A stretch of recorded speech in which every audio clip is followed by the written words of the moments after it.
Conceptual imagery is a great tool that we use as designers. It really allows us to communicate more information without words through simple visuals. We looked at this on the graphic translation briefly when we saw logos that combined and used the concepts of addition, substitution, and omission. But let's look deeper at conceptual imagery and how it's utilized often in the design field. Conceptual imagery is a powerful tool used by designers. It often incorporates an element of wit or smart thinking to our design and can aid in visual communication. Conceptual images often create an illusion or surreal image. The response viewers have to these kinds of images is sometimes referred to as a smile in the mind. And the smile in the mind is the name of a book that I'll be referencing, but also comes from the concept of that wonderful delight that you have when you sort of solve or decipher the way the image is communicating to you. It's sort of when you get the joke, when you understand what's trying to be communicated, and there's a satisfaction that comes from solving that. So here's some examples of conceptual imagery. These are from German illustrator Stefan Kraft. These are illustrations about climate and pollution issues. So you can see on the left, there's an iceberg, which is actually made up of a plastic bag. On the right is a globe, so representing the world that is melted. So these are things that typically wouldn't happen in the real world. Oftentimes we're going to create things that aren't realistic. And that's really amazing because illustration is powerful in that way. We can do things that could not happen in real life, which is what allows us to create these conceptual plays. Here's some other examples. On the left is a piece by Carlos Zamora, and this is for a St. Louis filmmakers showcase. And so it's happening in the summer in July, and so he created an ice cream cone, which is representing summer, but then he also used film to create the ice cream itself. So there's a double read here of ice cream and film. The one on the right is really interesting too. This is by the Community Agency. They're a worldwide agency, and it's for their biking promotion campaign in Buenos Aires. So here what they've done is they've created lungs, but then inside of the lungs are bicycle wheels. So they're talking about the benefits health-wise of biking. So they're creating a promotion campaign that's talking about the value of biking. And in this particular one, it's talking about your health and particularly about your lungs. Again, we also see this a lot in logos. This is something we looked at in the previous lecture for graphic translation. And this is the Time Warner logo. This is a famous logo by Chermayeff, Geismar, and Haviv. They work out of New York City. And if you don't know, this logo is actually the combination of an eye and an ear. So they're mixing those things together, which really relates to the kind of work that Time Warner does. They're a cable company. They create media, both through sound and through visuals. So there's a representation of that company through the combination of those two body parts that respond or receive the kind of media that they create. Here's some other examples. The one on the left is actually in San Diego. This is a logo in Hillcrest. Unfortunately, I don't know who designed it, but it's for the Kona Coffee Company. And you can see that they're creating a hibiscus flower, which is something we often associate with Hawaii, but it's made out of coffee cups. So it's a really fun conceptual play where they're mixing symbols that relate to coffee with symbols that relate to Kona, Hawaii. The next one over is Gotham Books. This is a piece from Eric Baker. He's a designer in New York City. So they've created a famous New York landmark out of books. This is the Chrysler Tower built out of books. The next one over is really interesting. This is from Duffy. They're a studio in Minneapolis, and it's for a restaurant called Tall Tales Real Food. And the icon for this is really interesting. It's a buck, and it has these large horns or antlers, and then you can see that there's some negative space inside of it. There's actually a fish and some kind of a bird that are woven hidden inside of those antlers. And the far right is for a ski resort. This was done by Aaron Draplin. He's an American designer out of Portland.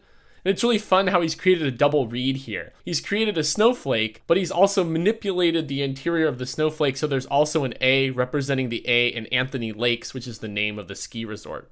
So let's talk about what conceptual imagery can do. So it invites participation. That's one thing that's really valuable about this, and why we emphasize it so much in design is that it brings someone into what you're doing, and it gives them an opportunity to figure out what you're trying to communicate. And through that, it gives a reward. The reward is when you decipher that and understand the nonverbal or indirect communication that's happening solely through visuals. It also amuses. That's where we get into that smile in the mind. As you decipher and figure these things out, it gives you a little bit of amusement. It's satisfying. It also sometimes is funny. Sometimes humor is used a lot in these kinds of solutions. Another great thing about it is it works universally. So this is going to cross language barriers. As long as the symbols are things that we relate to and we understand in the specific culture where this imagery is going to be shown, it will work across language barriers. Anyone can understand this because there's no words used to send that message. It also forms a bond. When somebody has this process where they're deciphering and figuring things out, it creates a bond for them. Typically, there's a stronger connection to this kind of work than other kinds of work. And again, that's why we emphasize it so heavily. And that also makes something that's memorable. These are usually things that are hard to forget. One example we've looked at earlier in this course was the FedEx logo. And I think a lot of us remember when we first saw that arrow hidden in there. That's a conceptual image play using positive, negative space in a logo, which is really memorable. And it has that reward when you decipher it that forms that bond. And again, it also works universally. Let's look at some famous examples of conceptual imagery that have existed in our field. Here's one by Luba Lukova. She's an illustrator and designer working out of New York City, but is originally from Bulgaria. And this is a piece that was done in 2001 for the New York Times and later became a poster. It's labeled Peace, and it's a dove that is actually created out of all of these elements of war. So we have bombs and soldiers and tanks and missiles and all of these things that we associate with war, but they're brought together in the overall shape of a dove, which is really talking about this aspirational need for peace, that we can come to peace. Although there are all of these horrible things that we've created in the world that create a lot of destruction, we can really work towards that as a global community. Here's a piece by Woody Pirtle. He's a designer who used to work for Pentagram. Now he works out of Texas on his own. And this is a piece for Amnesty International that's about stopping gun trafficking. And what's really interesting is here we have a similar technique to what we saw in the last poster, but this time it's a gun made out of all of these arrows. And those arrows are really hinting at the gun trafficking, the way that guns move around and change hands and end up in the hands of somebody who maybe wasn't supposed to have a gun, which can sometimes cause destruction. So again, a similar technique where we're using multiple things that have a meaning that fill into a shape of something else that creates that double read. Here's one by James Victori. This was done in 1993, and it's about racism. And it's really about the idea that racism is nasty and it eats itself, that there's really nothing good that comes from racism. So here he's stylized the typography, and particularly that C in the middle, and he's made it have teeth, and it feels angry, and it's eating itself, and it's talking about how there's really nothing good that comes from racism. This is also a piece that was purchased from MoMA, and this image comes from their museum in New York. We're also looking mostly at social causes here. You'll notice we looked at global warming or climate issues. We're looking at racism. We're looking at gun trafficking or the need for peace around the globe. And one of the things we want you to focus on in this is some kind of a social issue or an issue that you care about. These ideas often work well for those kinds of topics. It doesn't mean you absolutely have to use something that's politically or socially charged like this, but oftentimes those are going to be good starting points for this assignment. So that's partly why we're showing a lot of those.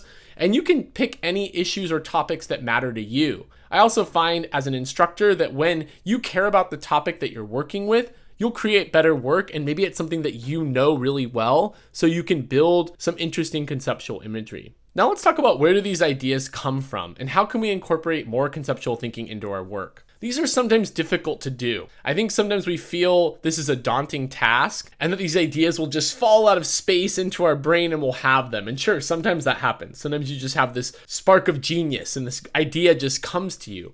But most often these ideas come from lots of work. They come from a process that you'll follow that will really allow you to come up with a multitude of ideas that we can then distill down and work through. Similar to the way that we created a ton of sketches for that graphic translation assignment, we want to also create a lot of ideas and look at how those ideas connect to then help us find the best possible direction forward. And I think one of the best ways to come up with lots of ideas is to do more of a brain dump. You just want to have a way of getting lots of ideas out of your head without judging them and thinking about the kind of imagery that you might use and how they relate to one another. So sometimes mind maps are really great ways to generate ideas. Here's one about DNA. And mind maps are interesting, and there's usually a central topic that we're focusing on, and then all of these lines come off of that topic to relate to other things, and then those have lines that come off of them to connect to something else. So mind mapping can often be a great way to do this brain dump, to get ideas out of your head, and to generate lots of ideas and find connections. Here's another example of a mind map. This one was created for a magazine. So we're looking at different ideas related to that magazine that the student is working on. Sometimes lists can be valuable as well, or sometimes it's a list mixed with a mind map. So here's an example of a linear process we're going through where we're looking at different ideas and starting to just collect and map out concepts that we're coming across, and then at times branching off into mind maps that can show connections between different ideas. So as you work on this kind of thinking, you want to work in a way that feels natural to you. Although on this assignment, we do have some templates we want you to follow. But in the future, when you're thinking about this, do what feels natural. Work on ways that you can just generate lots of ideas and get your ideas down on paper. Typically, that's the fastest way to do this. You could also utilize a computer for this in the future. You could utilize a computer to keep track of ideas. It's sometimes laborious to make a mind map in the computer, but you could definitely create lists of words in a text file of some kind. But the concept that we really want to focus on here is something that comes from Surrealism. Surrealist painters and artists were really good at creating conceptual imagery. Although maybe that wasn't intentionally what they were trying to do, it's an area of the art world that we actually borrow from quite a bit. So here's some work from René Magritte, and these are paintings that he created that have a conceptual play to them. So the one on the left is called Empire of Light. This is an entire series of paintings that he created. The one that I'm showing here is in the Guggenheim. He was from Brussels, Belgium, and in this series, he created these paintings where there's dark streets that are clearly at night with bright lit skies that are clearly in the daytime. So there's a juxtaposition here of night and day that is clearly impossible to have happen. And so there's a surrealist component here in that this is not realistic, and this can be something that we draw from. The one on the right's interesting too, The False Mirror. This is a piece that was done in 1929. It's in the Museum of Modern Art.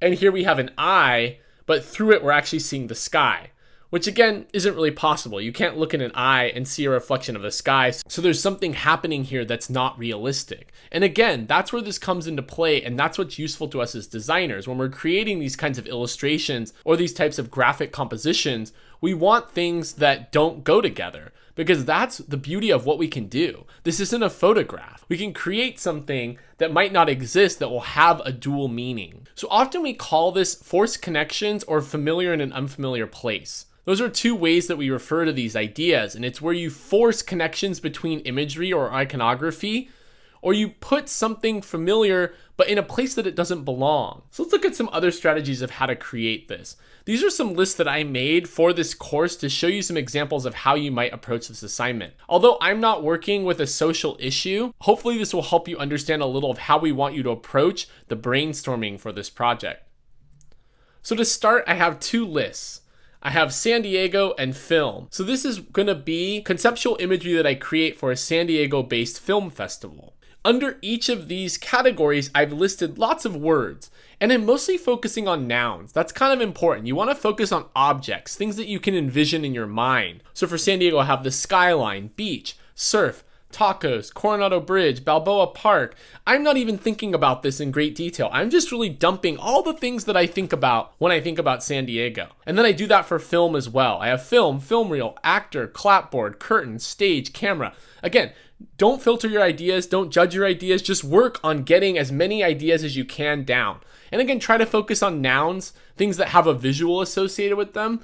But as you're dumping out these ideas, it's okay if some other things come up as well. Then what we want to do is start looking at these and thinking about how can we force a connection or combine some of these ideas together, or again, put the familiar in an unfamiliar place. So here's some examples I came up with. What if I mix the skyline and a clapboard together? So what if I have that clapboard that you use for film, but at the top of it, I actually put the San Diego skyline. So this is something that wouldn't exist in real life, and it could be a really interesting conceptual play that would represent film in San Diego. Another one I have here is film in the Coronado Bridge. So what if I take the Coronado Bridge and I draw it, but instead of it being the actual bridge, I put a piece of film there instead? Here's another fun one where I took tacos and a camera. Maybe I have a taco and I replace the body of the camera with a taco, but I keep all of the other elements of the camera around it so that it can read as both things. And then one more, a film reel in the sun. Maybe it's a really simple substitution where I put a film reel in the middle of the rays of a sun, and that's sort of hinting at our beachy sunny weather, and also the film festival that's coming. So some different strategies. Hopefully this helps you see a little of where we're going, how you can work to create these ideas. Again, they usually don't fall out of the sky. They usually come from hard work and sort of brain dumping and looking at ideas and mixing things together and looking at things from a fresh perspective, which is usually hard to do when you're judging your ideas. That's why dumping everything out and just non-judgmentally making these lists and then reevaluating them can sometimes give you that fresh perspective to think about things differently. A lot of these ideas I showed are also using those concepts that we looked at in the graphic translation lecture. So we're looking at addition. Addition is when elements are combined together and become more than the elements individually. The connection between these items helps hint at the meaning or purpose of the graphic communication. So we saw this with that owl that was holding the key, remember that? But we also see it in other places. Here's an example. This is from the book, A Smile in the Mind, which I talked about earlier. And that book goes over all different strategies to create conceptual driven imagery or witty campaigns. So it's a great book. If you're really interested in this topic, if this really is something that speaks to you, it's a book I would definitely check out from the library or look at. But here we have buttons from a nonprofit called Action on Hearing Loss. This was done by Hat Trick. They're a design firm out of the UK, and they're playing with crossing out. So they're playing with things that you can't hear. They're also sometimes playing with underlining things. On the right side, you see action on hearing loss. Well, action on hearing is underlined and loss is crossed out, hinting at that we're about action on hearing. We want to help people hear. So there's some interesting play happening here conceptually with the addition of these lines that are really driving this campaign. Here's substitution. This is one we looked at earlier. Substitution is similar to addition, that something is being added to something else. But in this case, the element being added is being used in the place of something else. Again, this connection between these items helps hint at a meaning or purpose of the graphic composition. So we have that owl that also had the books inside of it. But then on the right, we have some packaging from a studio called Turner Duckworth.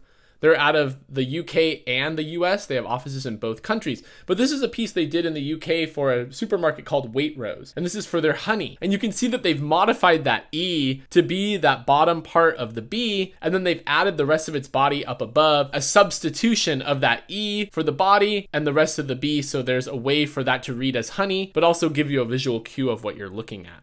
We also have omission. Omission, or sometimes known as subtraction or missing link, is the opposite of addition in that something is being removed to create more meaning. Sometimes removing something will make the viewer think about what is missing and fixate on the importance of the missing piece.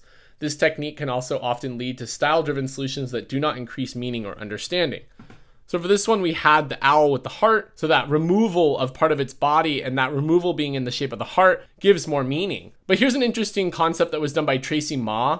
She's a designer out of New York City who used to be the art director for Bloomberg Business Week. And this is an article about the reboot of Barack Obama's presidency.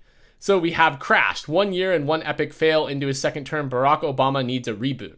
So they've actually made it look like the cover of this magazine has crashed, right? They've actually removed part of his face and made some of it white and given us that little loading symbol that's kind of telling us that, oops, this crashed, right? So by omitting part of this portrait, they're creating a conceptual play that really hints at what the headline is saying. Let's look at some other conceptual imagery concepts. These, again, also come from that book, The Smile in the Mind. One is ambiguity. It's a form of two-in-one design that works like an optical illusion. Here we have some chip packaging from Pret. They're a store that sells sandwiches and chips, a lot of kind of grab-and-go things that you can take for lunch. And they're really playing with ambiguity. On the left one, we have some chips that are Malden sea salt flavored, and that has a potato that's also a fish. So it's sort of playing with this ambiguity of the potato made out of fish, which represents those crisps, but again, also the sea salt itself. Another fun one is on the far right. We have the mature cheddar and red onion, where we actually have a piece of cheddar cheese, but it also sort of looks like a mouse. So there's this ambiguity being used between these concepts that create a conceptual image. Here's another example of ambiguity. This is an image from a campaign for Economist magazine. This was done by Ogilvy and Mather in Singapore. And here we have the actual Economist magazine, but it's standing up.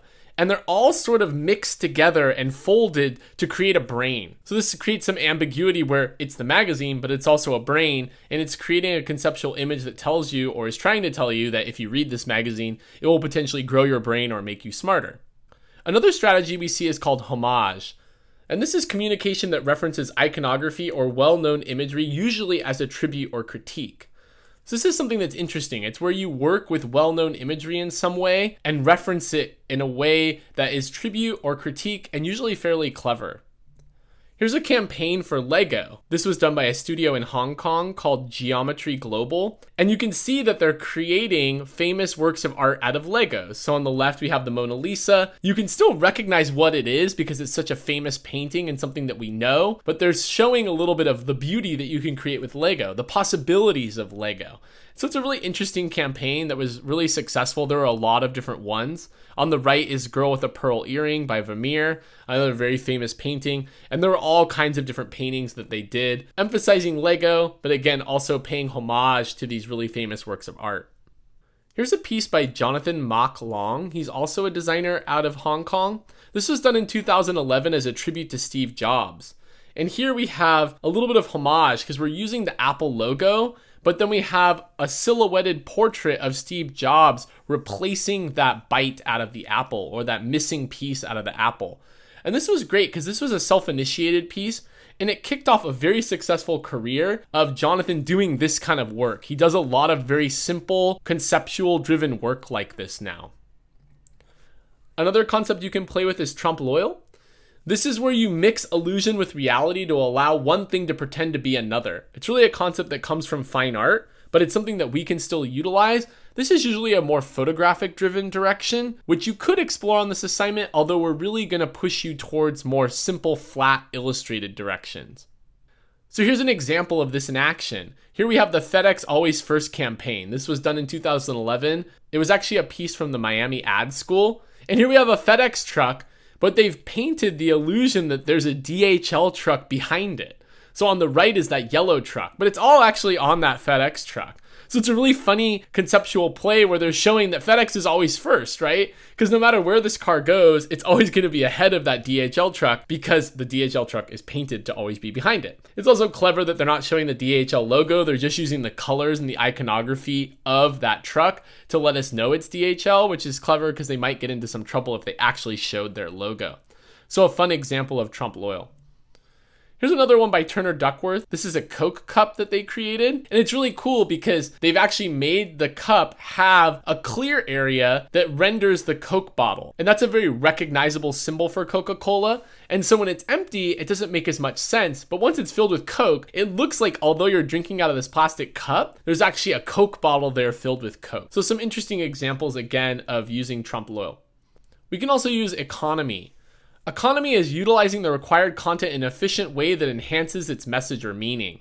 It's a very clever system to use. These are sometimes difficult to pull off, but they're pretty amazing when we do. Here's a campaign that was done by TWA in the Netherlands, and it's for Nivea Night. So this is a cream that Nivea created that you use at night. And they were able to communicate so much by just showing the packaging. So all they're showing here is the packaging itself, which is a required portion of the ad. But by having the lid slightly off and showing just a crescent shape of the white cream inside, they create a moon image as well. So great example of economy where they need to show the package anyways, but they've manipulated the package in a way that creates more meaning and creates a really nice conceptual play. Here's an example in a logo. This is done by a studio called Lewis Mobberley out of the UK. And this is for a very famous grocery store and food store in Paris called La Grande Épicerie de Paris. But what they've done here that's really smart is they notice that the DE is repeated in Grande. So they used that and bolded it so they could create some economy out of this name and actually also in a very smart way shorten the logo. In this case, in addition to it being clever and conceptual, they're also solving a problem of this being a very long name and allowing it to use some economy to shorten that name and create an interesting conceptual image for a logo. You can also play with puns and rebuses.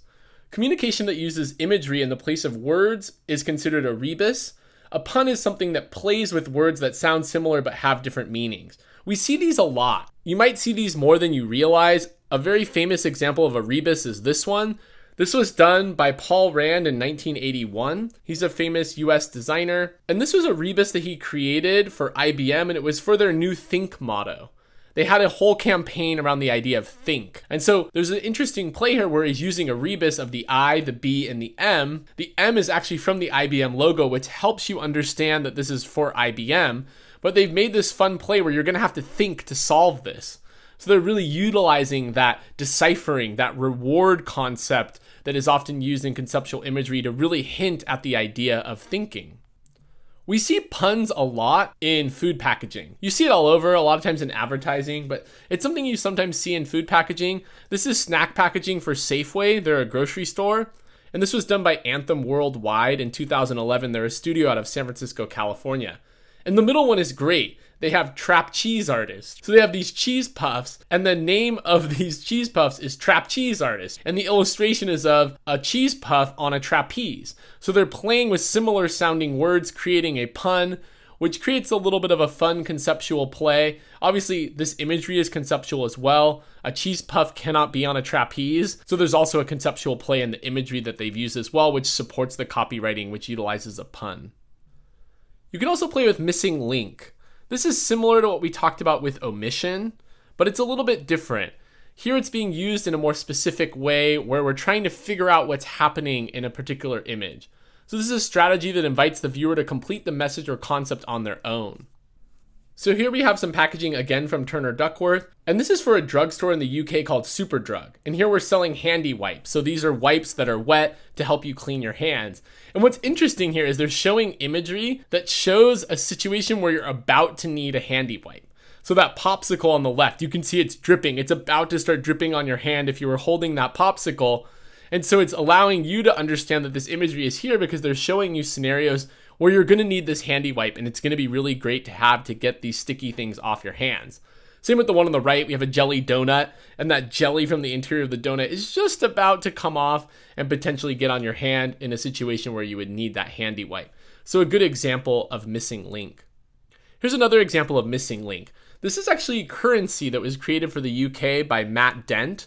It was done through a contest. But here what we're doing is using missing link where all of the coins in their currency fit together to create the crest. The £1 at the top has the entire crest, but the other pieces come together to actually create that entire crest. So another example of missing link where they're taking iconography or a well-known image and they're splitting it up so that we still can recognize it in these individual pieces, but then they're also making it fun where you can lay them out and they sort of connect together to create that entire image. Another strategy is called taking it literally. It's an idea that takes a concept that is literal and pushes it to be obvious, but also generally playful. This first example is kind of fun. This is just laid egg packaging. It's actually a concept. It was never real, and it was made by a studio called Springettes.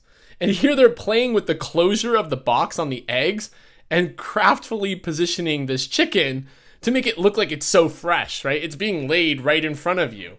So it's kind of a funny play. They're really, again, taking the literal of it being just laid and really pushing it too far to make something that's a little bit humorous. They don't often have to be humorous. This is an example of a logo by Luis Fili. And here it's for Bespoke Education, which is a testing prep center that people can go to do test prep for the SAT or the ACT or other kinds of tests. And this is where they've taken a very famous number 2 pencil in yellow, but they've changed the normal text that's on it, and they've written bespokeeducation.com, which is their website. This is also an example of placket steel. It's a technique that Luis Fili uses a lot. You either have or will learn about this in our graphic design history course, but it's where you take a label and you turn it around and you change what it says, which again can be another conceptual play. A number 2 pencil is an integral part of most standardized tests that you take, so it's really hinting at the idea of testing, but it's also promoting this business. Transformation is another strategy we sometimes use, and this is communication where 2 concepts collide or reveal over time. This is one that might not be as useful on this particular assignment, but I wanted to introduce the idea so you're aware of it. A good example of transformation would be this. This is an annual report for Austria Solar. They're a solar company. This was done by a studio in Germany called Service Plan. And what's really interesting about this annual report is that it uses certain inks that actually respond to the sun, and it actually makes the ink appear. So if you got this annual report, the entire thing would be blank until you went outside in the sun, and slowly over time it would transform and you could start reading the text in the copy. We could argue about how successful this is, but it's a really interesting conceptual play that really hits at the business of creating solar panels, which is what this company does. Another fun example is this. This is a business card for a personal trainer. This was done by a studio called Publicis in Toronto. And again, another one you could argue about how successful it is, but the business card is actually printed on this little piece of stretchy plastic that you might use in physical therapy or training. It takes a lot of energy and muscle strength to pull this plastic apart. And they print it in a way where it's really hard to read at first, but if you pull it apart and go through that activity, you can then read the name of the personal trainer and the phone number that you could contact them with. So another conceptual play with a transformation, the process of pulling this card and stretching that plastic and going through that process actually reveals the content that you need. So I showed a lot of different examples. A lot of these were photographically driven.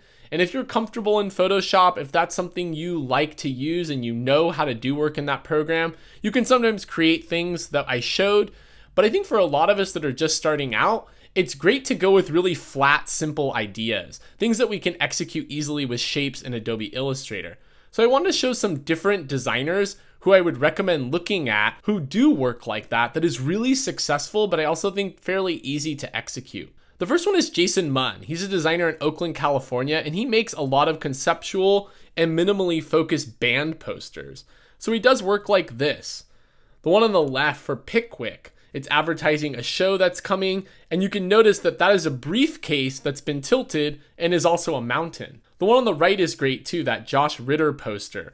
Obviously, this is going to be a show in Idaho, so they have the actual shape of Idaho, the state, and below it, they've created the part of the piano.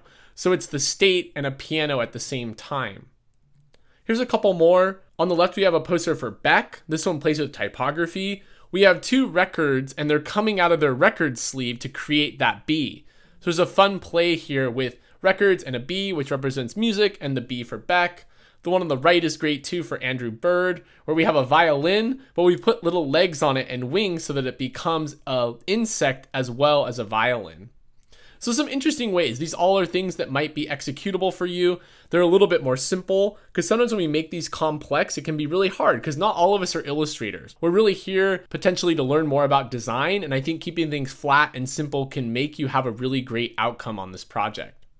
Another person we've looked at already is Noma Bar. This is someone we looked at in the past, and he's a wonderful illustrator out of the UK. He's based in London. Here's that IBM campaign. This is about ways that IBM has helped use technology to change the world. So on the left, we have one about IBM helping rural schools in Pike County. We have the fountain pen, but in the middle of that fountain pen is an actual USB cord. So it's relating to education through that fountain pen, and then that USB cord coming through the middle, which starts representing technology. The one on the far right is about IBM helping drivers see traffic jams before they happen in Singapore.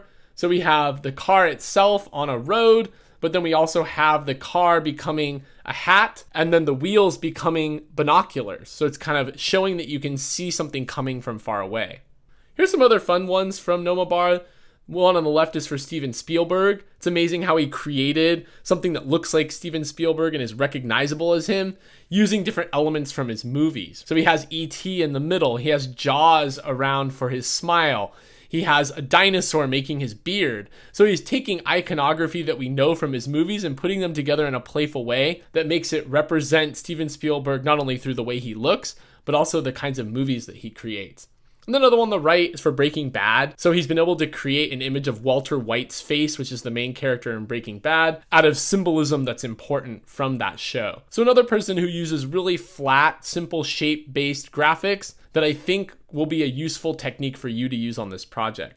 Another design studio that does a lot of this work is called the Heads of State. They're out of Philadelphia, Pennsylvania, and they do a lot of illustrative work, and it's frequently for editorial. A lot of times in editorial design, particularly newspapers and magazines, there's sometimes complicated opinion pieces where there's a lot of ideas being communicated at once, and this conceptual strategy can be really valuable for that. The other thing is that you'll notice the Heads of State often use a lot of texture in their work, which is really neat. It's something we showed in a previous section, but they use that bitmap TIFF strategy a lot to create some grunge and a little bit of life and texture in their illustrations. Here are some editorial illustrations created by Heads of State, And again, those are really useful for editorial, particularly opinion articles, because they can really quickly visually explain a stance or an idea that the writer is trying to get across in the piece. They also frequently pique the curiosity of the viewer. They're good at making you wonder what this is about. So the one on the right's an interesting one for Time magazine, where you have the gun, but coming out of it are all of these thought bubbles that are colliding together. The one on the left is a fingerprint that's being drawn by a pencil. So there's a little bit of a conceptual read there. Here's some other editorial illustrations. The one on the left was from Ebony magazine. We have these lungs, and then inside of one of the lungs is actually a snake. And on the right is one for the Washington Post. This is a fun one for some movies that they were covering in the summer. And there's sort of a lawn chair, but the actual part of the lawn chair is made out of film strips. So again, flat, fairly simple illustration styles that I think could be good to execute on this project. The last person I have is a Berlin-based illustrator named Robert Samuel Hansen. And he does a lot of really great conceptual work that again is really flat and simple, and I think fairly shape-based, making it easy to execute. He's worked with all kinds of clients: New York Times, Monocle, Google, Wired, Royal Mail Service. So he has a lot of work out there, but I'm just going to look at a little bit of it with you. This is an illustration series he did for the Times Eureka. It's a newspaper. And the topic of the article is about how we need more scientific research centers in order to cure diseases. So there were multiple illustrations in this article, so they sort of read together and they touch on different topics in the article. But the one on the left is really fun. It's a syringe that we're zoomed in on, and it actually, the body of the syringe has become a hospital. And then there's little doctors or medical workers that look like they're about to go inside of it. But again, this would be so easy to execute in a lot of ways in Illustrator. It's just simple shapes layered on top of each other, and something that I think would be fairly simple to execute. The one on the right is neat too. It's where there's a test tube and a microphone at the same time. So there's a double read here for another part of the article, maybe talking about the need for scientists to have more of a voice, for more of their work to be covered, so that we can continue to build more scientific research centers to advance medicine. Here's some other pieces from Robert Samuel Harrison. The one on the left is from Money Magazine, and it's an illustration about a declining bull market. So a bull market is a term for the stock market when it's really going up and up and up. But here we're talking about a declining bull market, which is a contradiction. So here he has illustrated a bull, but there's also this arrow coming in that's pointing down. And then he's used color and stylization in an interesting way, where there's red, white, and blue. There's some of the stars from our flag, as well as some of the stripes from our flag, which also lets you know that this is about the US stock market. And the one on the right is just a fun thing he did for an exhibition at a gallery called Ship of Fools. And this is catfish. And so it's playing with compound words and creating an image for them. So it's a cat, but its actual face is made of water, and its nose and mouth is a hook, and below it is a fish. So you're getting that idea of the word catfish, but it's actually used to make a cat and a fish at the same time. So just more of a playful one for a gallery. It was a print that was sold of his work. So there's some different examples to look at. Again, things that I think are fairly easy to execute if you're not really comfortable in Illustrator, or if maybe you don't have Photoshop skills to take on something photorealistic. For the majority of you, I would recommend approaching it this way, and approach it that way from the sketches. If you look back at the sketches I showed for my example for San Diego and Film Festival, I was really focusing on flat things that would be easy to execute and draw, because that's really going to set you up to hit a home run on this project. I would try to avoid portraits of people. That can be really complicated to draw. Complex angles of things that involve perspective is another thing that I'd recommend avoiding, unless you're a really great illustrator and have a background in this already and are comfortable in this kind of illustrative work. So just a word of caution, we want to set you up for success, so that's why I'm showing examples that I think will help you be successful. Let's talk about the assignment itself. In this assignment, you will work to create conceptual imagery for a poster. Start by selecting a topic and thoroughly researching it. Select a topic that you are passionate about and focus on something cause-related, such as the environment, human rights, or politics. Once you have done your research, begin making lists, and then start forcing connections to create thumbnail sketches. So we do have a template for you on this. It looks like this. We're going to really walk you through that process so you can list the topic, and then list the different concepts that you're going to mix together. And then you're actually going to list again those words, and more try to focus on nouns, things that have a visual associated with them. This is work from a former student that you're seeing here, and we want at least 15 words for each of those lists, but you can do more if you like. Then we're going to start that forcing connections. We're going to work on those sketches. So on the right, you can see the student has worked on those 10 sketches. They've scanned them or photographed them and put them in the template. But you can see where we're starting to create those forced connections that are creating conceptual imagery. The first one, it's an axe, but instead of the axe having the metal piece, it's actually a leaf. Number 5 is where there's lungs, but it's actually a tree with tree roots. So there's different ideas here where they're mixing these concepts, these visuals together to create something that's conceptual. Once you have done sufficient sketching and have explored the different directions, you will select one final sketch and you'll translate it into the computer using Illustrator. And we just want the image itself. The example I'm going to show has words as well, but all we really need is just that image. So here's one of the sketches that we saw earlier. This is the tree with the roots that become the parts of the lung.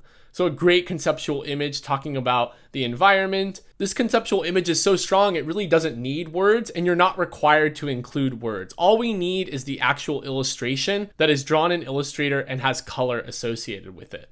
So this is a really powerful tool in design. It's something that I want you to learn a lot about. I hope you enjoyed learning more about conceptual imagery and strategies to create conceptual images, and can attack this assignment and learn a lot through the cause or the social issue that you select.